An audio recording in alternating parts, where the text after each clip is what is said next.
Hello friends, ವಿಜಯ ಪರ್ವ YouTube ಚಾನಲ್ಗೆ ತಮ್ಮೆಲ್ಲರಿಗೂ ಸ್ವಾಗತ.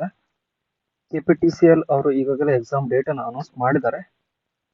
ಮತ್ತೆ ಎಕ್ಸಾಮಿನೇಷನ್ ನಡೆಸುತ್ತಿರೋ ಅಥಾರಿಟಿ ಕರ್ನಾಟಕ ಎಕ್ಸಾಮಿನೇಷನ್ ಪ್ರಾಧಿಕಾರ ಆಗಿರೋದ್ರಿಂದ ಅವರು ನಡೆಸುತ್ತಿರೋ ಪ್ಯಾಟರ್ನ್ ಮೇಲೆ ಇವತ್ತಿಂದ ಕ್ವಶನ್ಸ್ ಅನ್ನು ನೋಡ್ತಾ ಹೋಗೋಣ.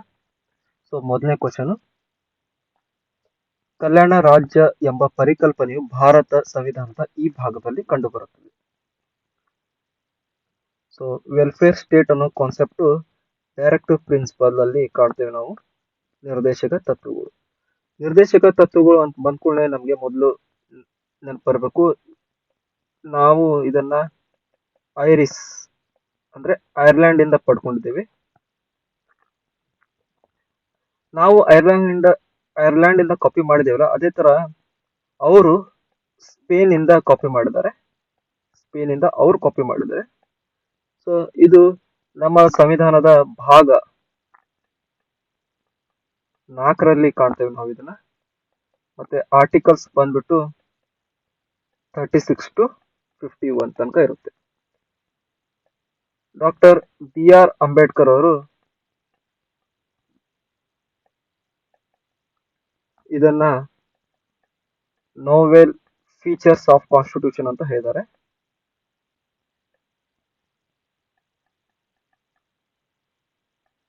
ಎಕ್ಸಾಮ್ ನಲ್ಲಿ ಕೇಳಿದಾರೆ ಈ ಕ್ವಶನ್ ಅನ್ನ. ಓಕೆ, ಅದೇ ತರ ಫಂಡಮೆಂಟಲ್ ರೈಟ್ಸ್ ಇದೆ ನೋಡೋಣ. ಫಂಡಮೆಂಟಲ್ ರೈಟ್ಸ್ ಇದು US ಇಂದ ನಾವು ಪಡ್ಕೊಂಡಿದ್ದೇವೆ. ಭಾಗ 3ರಲ್ಲಿ ಬರುತ್ತೆ. ಆರ್ಟಿಕಲ್ಸ್ 12 to 35 ತನಕ ಇರುತ್ತೆ. ಆಮೇಲೆ ಇದನ್ನ ಫಂಡಮೆಂಟಲ್ ರೈಟ್ಸ್ ಅನ್ನ ಮಾಗ್ನಾ ಕಾರ್ಟಾ ಆಫ್ ಇಂಡಿಯಾ ಅಂತ ಹೇಳ್ತೇವೆ ನಾವು. ಮೊದಲು 7 ಫಂಡಮೆಂಟಲ್ ರೈಟ್ಸ್ ಇತ್ತು, ಈಗ 6 ಆಗಿದೆ. ರೈಟ್ ಟು ಪ್ರಾಪರ್ಟಿ ಇದೆಯಲ್ಲ, ರೈಟ್ ಟು ಪ್ರಾಪರ್ಟಿಯನ್ನ ತೆಗೆದು ಹಾಕಿದ್ದಾರೆ. ಇದನ್ನ ಪಾರ್ಟ್ 12 301 ಆರ್ಟಿಕಲ್ ಅಲ್ಲಿ ಇದನ್ನ ಆಡ್ ಮಾಡಿದ್ದಾರೆ. ಈಗ ಇದು ಲೀಗಲ್ ರೈಟ್ ಆಗಿದೆ. ಓಕೆ,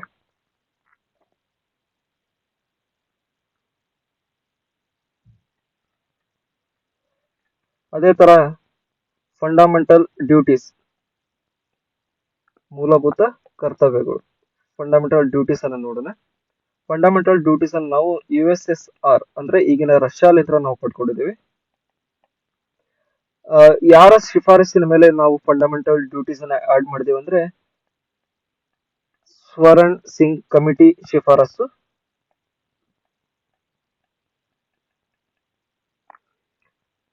ಭಾಗ 4A ಅಲ್ಲಿ ಆಡ್ ಆಗಿದೆ ಭಾಗ. ಮತ್ತೆ ಆರ್ಟಿಕಲ್ 51A.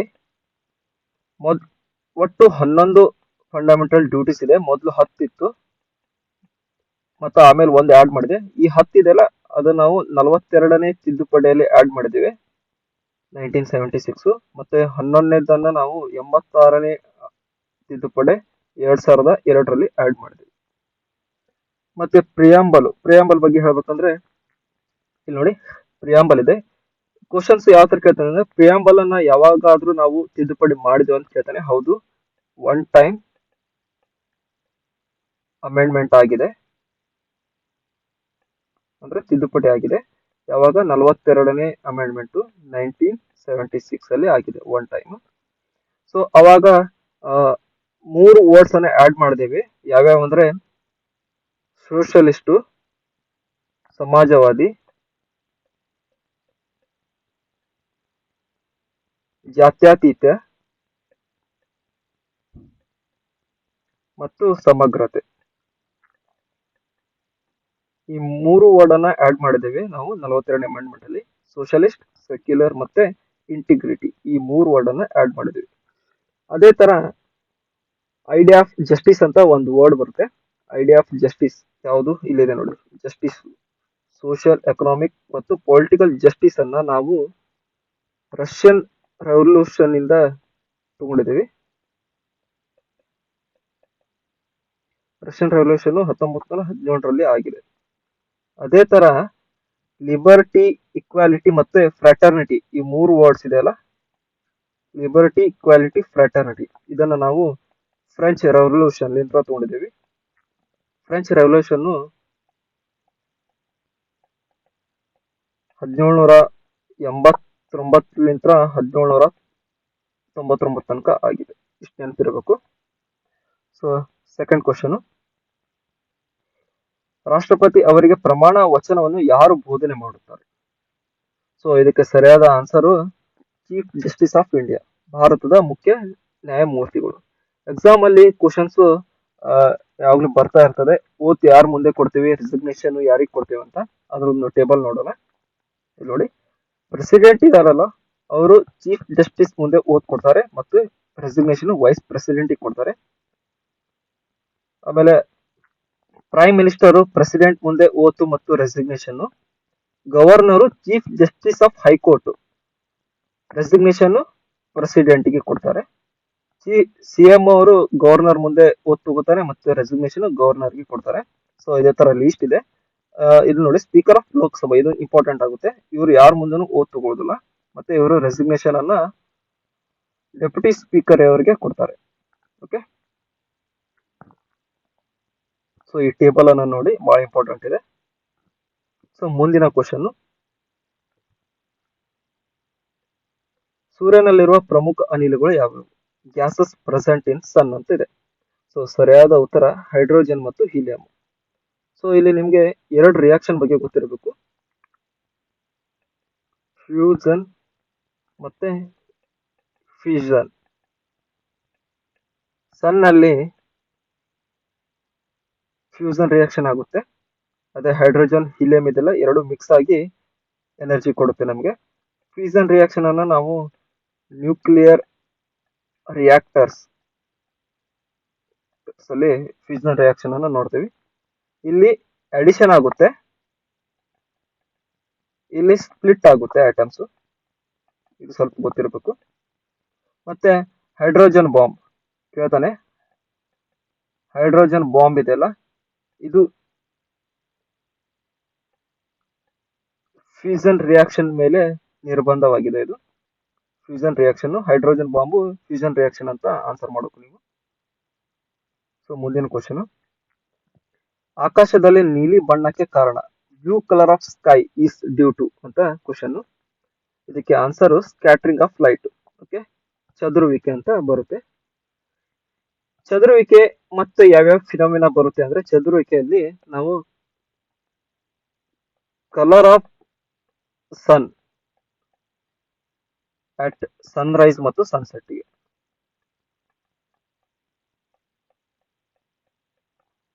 ಸೂರ್ಯ ಹುಟ್ಟುವಾಗ ಮತ್ತೆ ಮುಳುಗುವಾಗ ಕಲರ್ ಕಾಣ್ತದಲ್ಲ, ರೆಡ್ ಕಲರ್, ಅದು ಕೂಡ ಸ್ಕ್ಯಾಟ್ರಿಂಗ್, ಚದುರುವಿಕೆಯಲ್ಲೇನೆ ನಾವು ನೋಡ್ತೇವೆ. ಮತ್ತೆ ಹರಡುವಿಕೆ, ಡಿಸ್ಪರ್ಷನ್ ಅಂದ್ರೆ ಏನ್ ಗೊತ್ತಾ?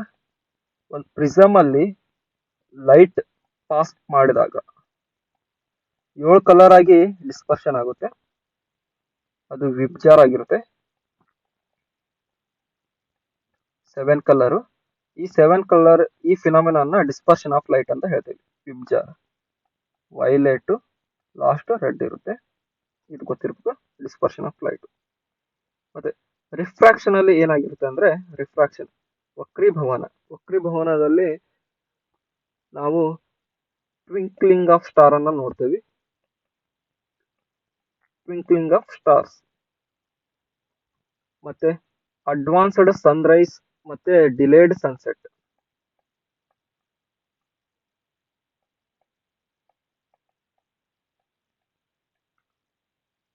ಡಿಲೇಡ್ ಸನ್ಸೆಟ್, ಆಕ್ಚುಲಿ ಇಲ್ಲಿ ಏನಾಗಿರುತ್ತೆ ಅಂದ್ರೆ, ಇದು ನಮ್ಮ ಅರ್ತ್ ಇದೆಯಲ್ಲ, ಇದು ಸನ್,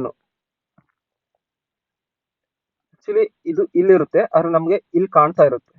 ಆಕ್ಚುಲಿ ಇರೋದು ಇಲ್ಲಿ ಒರಿಜಿನಲ್, ಆದ್ರೆ ನಮ್ಗೆ ಅಪಿಯರ್ ಸ್ವಲ್ಪ ಮೇಲ್ ಕಾಣುತ್ತೆ. ಸೊ ಹಾಗಾಗಿ ನಮ್ಗೆ ಅಡ್ವಾನ್ಸ್ಡ್ ಸನ್ರೈಸ್ ಮತ್ತೆ ಡಿಲೇಡ್ ಸನ್ಸೆಟ್ ಅನ್ನೋದು ವಕ್ರೀಭವನದ ಫಿನಾಮಿನದಿಂದ ನಾವು ನೋಡ್ತಾ ಇದ್ದೀವಿ.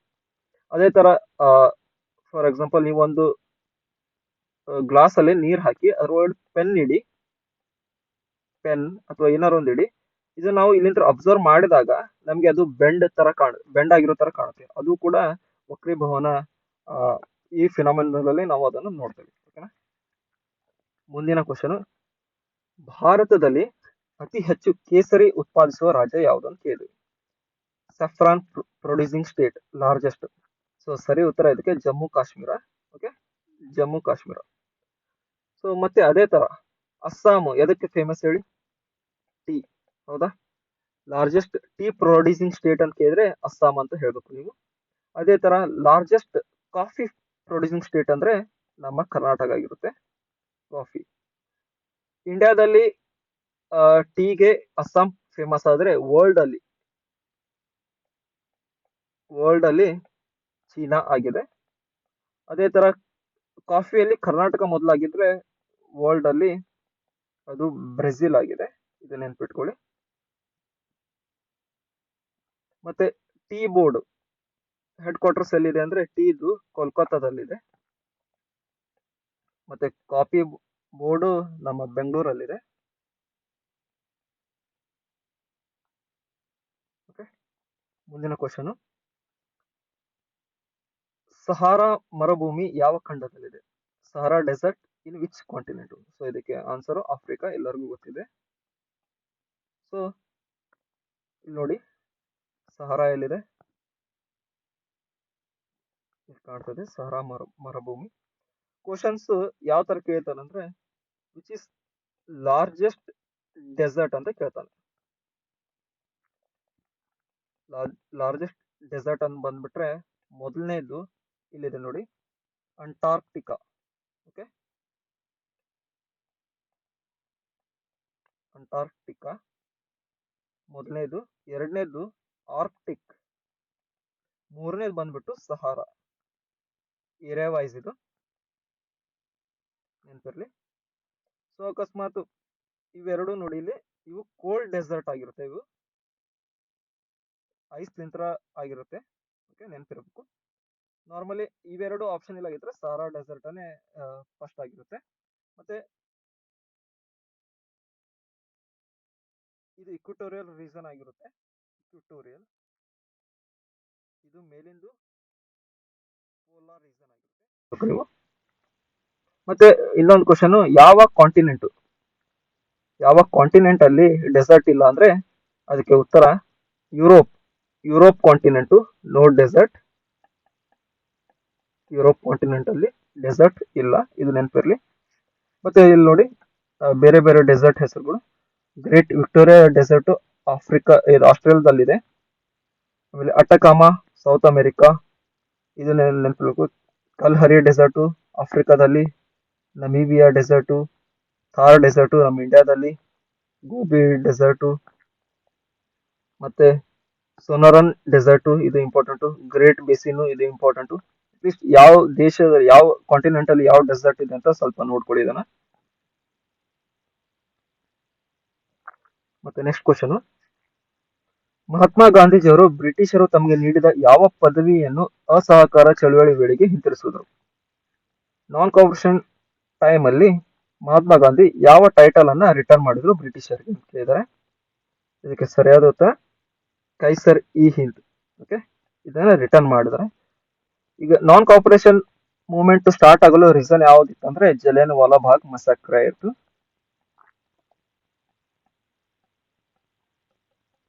1919ಗೆ ಜಲಿಯನ್ ವಾಲಾ ಬಾಗ್ ಅಮೃತ್ಸರ್ ಅಲ್ಲಿ ಆಗಿರುತ್ತೆ.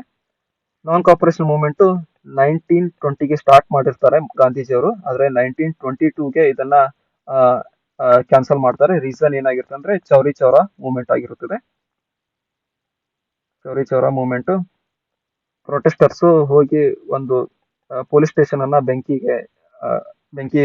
ಇಡ್ತಾರೆ. ಸೊ ಅದಕ್ಕೆ ಗಾಂಧೀಜಿಯವರು ಅದನ್ನ ಕ್ಯಾನ್ಸಲ್ ಮಾಡ್ತಾರೆ, ನಾನ್ ಕಾಪರೇಷನ್ ಮೂವ್ಮೆಂಟ್ ಅನ್ನ. ಅದೇ ತರ ಗಾಂಧೀಜಿ ಅವರು ಕೈಸರ್ ಇ ಹಿಂದ್ ಅನ್ನ ರಿಟರ್ನ್ ಮಾಡ್ತಾರೆ. ಮತ್ತೆ ರವೀಂದ್ರನಾಥ್ ಠಾಗೂರ್ ಅವರು ಕೂಡ ನೈಟ್ ಹುಡ್ ಬಿರುದನ್ನ ರಿಟರ್ನ್ ಮಾಡ್ತಾರೆ. ನೈಟ್ ಹುಡ್ ಬಿರುದನ್ನ ಬ್ರಿಟಿಷರ್ಗೆ ರಿಟರ್ನ್ ಮಾಡ್ತಾರೆ. ಇದಕ್ಕೆ ರಿಲೇಟೆಡ್ ಕರೆಂಟ್ ಅಫೇರ್ ಒಂದು ಕ್ವಶನ್ ರೀಸೆಂಟ್ ಆಗಿ ಬಂದಿದೆ. ಈಗಿನ ಪ್ರೆಸೆಂಟ್ ಬ್ರಿಟಿಷ್ ಕ್ವೀನ್ ಎಲಿಜಾಬೆತ್ ಟು ಅವರು ನೈಟ್ಹುಡ್ ಅವಾರ್ಡ್ ಅನ್ನ 2021 ಅವಾರ್ಡ್ ಅನ್ನ ಯಾರಿಗ್ ಕೊಟ್ರ ಅಂದ್ರೆ ಲೂವಿಸ್ ಲೇವಿಸ್ ಹ್ಯಾಮಿಲ್ಟನ್ ಅವರಿಗೆ ಕೊಟ್ಟಿದ್ದಾರೆ. ಇವ್ರು ಏನಂದ್ರೆ formula 1 F1 racer, Mercedes bench ಕಾರನ್ನ ಓಡಿಸ್ತಾರೆ, ಮರ್ಸಿಡಿ ಬೆಂಚ್. ಅದೇ ತರ ನಿಮ್ಗೊಂದು ಕ್ವಶನ್ ಕಮೆಂಟ್ ಮಾಡಿ. 2022 ನೈಟ್ಹುಡ್ ಅವಾರ್ಡ್ ಯಾರಿಗೆ ಕೊಟ್ಟಿದ್ದಾರೆ? ಕ್ಲೂ ಕೊಡ್ತೇನೆ ನಾನು. ವೆಸ್ಟ್ ಇಂಡೀಸ್ ಕ್ರಿಕೆಟ್ ಪ್ಲೇಯರ್ಗೆ ಕೊಟ್ಟಿದ್ದಾರೆ. ಯಾರು ಅಂತ ನೀವು ಕಮೆಂಟ್ ಮಾಡಿ. ವೆಸ್ಟ್ ಇಂಡೀಸ್ ಕ್ರಿಕೆಟ್ ಪ್ಲೇಯರ್ಗೆ ಕೊಟ್ಟಿದ್ದಾರೆ ಈ ವರ್ಷದ್ದು. ಕಮೆಂಟ್ ಮಾಡಿ ನನಗೆ. Okay, next question. ಬ್ರಿಟಿಷ್ ವಸ್ತುಗಳನ್ನು ಬಹಿಷ್ಕರಿಸಿ ಎಂಬುದು ಕೆಳಗಿನ ಯಾವ ಚಳುವಳಿಯ ಘೋಷವಾಕ್ಯವಾಗಿದೆ? ಬೈಕಾಟ್ ಆಫ್ ಬ್ರಿಟಿಷ್ ಗೂಡ್ಸ್ ಅನ್ನ ನಾವು ಸ್ವದೇಶಿ ಚಳವಳಿ ಟೈಮಲ್ಲಿ ಇದನ್ನ ಅಳವಡಿಸ್ಕೊಂಡ್ವಿ. ಸ್ವದೇಶಿ ಚಳವಳಿ ಯಾವಾಗ ಸ್ಟಾರ್ಟ್ ಆಯ್ತು ಅಂದ್ರೆ 1905ಗೆ. ಭಾರತ ಬಿಟ್ಟು ತೊಲಗಿ, quit India movement 1942. Year important, ನೆನ್ಪಿಟ್ಕೋಬೇಕು. ನಾನ್ ಕೋಆಪರೇಷನ್ ಮೂವ್ಮೆಂಟ್ ಈ ಕರೆ ಹೇಳಿತ್ತು 1922 ತನಕ. Home rule movement 1916. Okay, date ನೆನ್ಪಿಟ್ಕೊಳ್ಳಿ. ಒಮ್ಮೊಮ್ಮೆ ಹೊಂದಿಸಿ ಬರೆಯರ್ ಅಂತ ಕೊಡ್ತಾನೆ, ಅಥವಾ ಸೀಕ್ವೆನ್ಸ್ ವೈಸ್ ಅರೇಂಜ್ ಮಾಡಿ ಅಂತ ಕೇಳ್ತಾನೆ ಎಕ್ಸಾಮ್ ಅಲ್ಲಿ. ಡೇಟ್ ನೆನಪು ಇಟ್ಕೊಳ್ಳಿ. ಸೊ ಮುಂದಿನ ಕ್ವಶನ್. ಭಾರತದಲ್ಲಿ FDI ಯ ಎರಡನೇ ಅತಿ ದೊಡ್ಡ ಮೂಲ ಯಾವುದು? Which country is the second largest source of FDI in India ಅಂತಿದೆ. FDI ಅಂದ್ರೆ foreign direct investment. Foreign direct investment. Okay, foreign direct investment ಆಗಿರುತ್ತೆ. ಅಂದ್ರೆ ಬೇರೆ ದೇಶದಿಂದ ನಮ್ಮ ದೇಶಕ್ಕೆ ಇನ್ವೆಸ್ಟ್ಮೆಂಟ್ ಮಾಡಿರ್ತಾರಲ್ಲ, ಅದು ಆಗಿರುತ್ತೆ. ಯಾರು ಅತಿ ಹೆಚ್ಚು, ಯಾವ ಕಂಟ್ರಿ ಹೆಚ್ಚಿಗೆ ಮಾಡಿದೆ ಅಂದ್ರೆ ಫಸ್ಟ್ FDI ಅಲ್ಲಿ ಅತಿ ಹೆಚ್ಚು ನಮಗೆ ಸಿಂಗಾಪುರ್ ಇದೆ.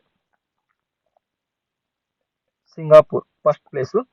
ಸೆಕೆಂಡ್ ಪ್ಲೇಸ್ ಬಂದ್ಬಿಟ್ಟು USA. ಥರ್ಡ್ ಪ್ಲೇಸ್ ಬಂದ್ಬಿಟ್ಟು ಮಾರಿಷಸ್. ಸೊ ಇದಕ್ಕೆ ಸರಿಯಾದ ಆನ್ಸರ್ ಯಾವ್ದು ಆಗುತ್ತೆ ಅಂದ್ರೆ USA. ಆಕ್ಚುಲಿ USA ಥರ್ಡ್ ಇತ್ತು, ಮಾರಿಷಸ್ ಅನ್ನ ಸೈಡ್ ಹಾಕಿ ಈಗ ಸೆಕೆಂಡ್ ಪ್ಲೇಸ್ ಆಗಿದೆ. ಇದು ಆಕ್ಚುಲಿ ಕರೆಂಟ್ ಅಫೇರ್ ಕ್ವಶನ್ ಆಗಿದೆ. ಫಾರಿನ್ ಡೈರೆಕ್ಟ್ ಇನ್ವೆಸ್ಟ್ಮೆಂಟ್ ಅಲ್ಲಿ ಸೆಕೆಂಡ್ ಪ್ಲೇಸ್ USA ಇದೆ. ಅದೇ ತರ ನೋಡೋದಾದ್ರೆ ನಾವು ಇಂಪೋರ್ಟ್ ಆಮದು ಮತ್ತೆ ಎಕ್ಸ್ಪೋರ್ಟ್ ರಫ್ತು, ಯಾವ ಕಂಟ್ರಿ ಜೊತೆ ಟಾಪ್ ಮಾಡ್ತೇವೆ ಅಂದ್ರೆ ಇಂಪೋರ್ಟ್ ಅನ್ನ ನಾವು ಫಸ್ಟ್ ಪ್ಲೇಸ್ ಇಂಪೋರ್ಟ್ ಅಲ್ಲಿ ನಾವು ಚೈನಾದಿಂದ ಅತಿ ಹೆಚ್ಚು ಇಂಪೋರ್ಟ್ ಮಾಡ್ಕೋತೇವೆ. ಸೆಕೆಂಡ್ ಪ್ಲೇಸ್ ಬಂದ್ಬಿಟ್ಟು UAE. ಥರ್ಡ್ ಪ್ಲೇಸ್ ಬಂದ್ಬಿಟ್ಟು USA. ಇದು ನೆನ್ಪಿಟ್ಕೊಳ್ಳಿ, ಕೇಳ್ತಾನೆ. ಎಕ್ಸ್ಪೋರ್ಟ್ ನಾವು ಅತಿ ಹೆಚ್ಚು USA ಮಾಡ್ತೇವೆ. Second UAE, third China. So ಇಲ್ಲೇ ಇದೆ ನೋಡಿ, UAE ಎರಡು ಟೈಮು ಸೆಕೆಂಡ್ ಪ್ಲೇಸ್ ಅಲ್ಲಿ ಇದೆ. ಸೊ ಇದು ಇಂಪಾರ್ಟೆಂಟ್ ಟೇಬಲ್, ನೆನ್ಪಿಟ್ಕೊಳ್ಳಿ ಇದನ್ನ. Okay, next question. Water metro ಯೋಜನೆ ಭಾರತದಲ್ಲಿ ಮೊದಲ ನಗರ ಯಾವುದು? First city in India for water metro project. Okay, water metro project ನಮ್ಮ ಇಂಡಿಯಾದಲ್ಲಿ ಮೊದಲು ಕೇರಳ. ವಾಟರ್ ಮೆಟ್ರೋ ಪ್ರಾಜೆಕ್ಟ್ ಕೇರಳದಲ್ಲಿ ಸ್ಟಾರ್ಟ್ ಆಗಿದೆ. ಕೇರಳ ಬಗ್ಗೆ ಮತ್ತೆ ಏನ್ ಹೇಳ್ಬೇಕಂದ್ರೆ queen of Arabian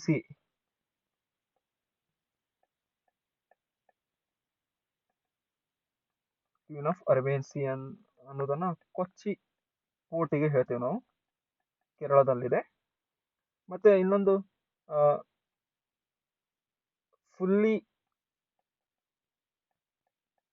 solar power ಇಂದ ರನ್ ಆಗ್ತಿರುವ ಏರ್ಪೋರ್ಟ್ ಅಂತ ಕೇಳ್ತಾನೆ.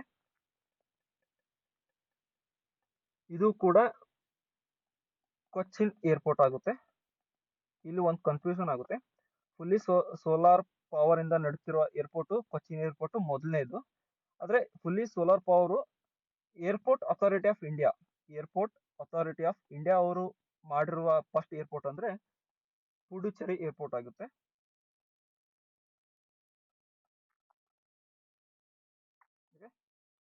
ಇಷ್ಟ ಆಗಿದೆ.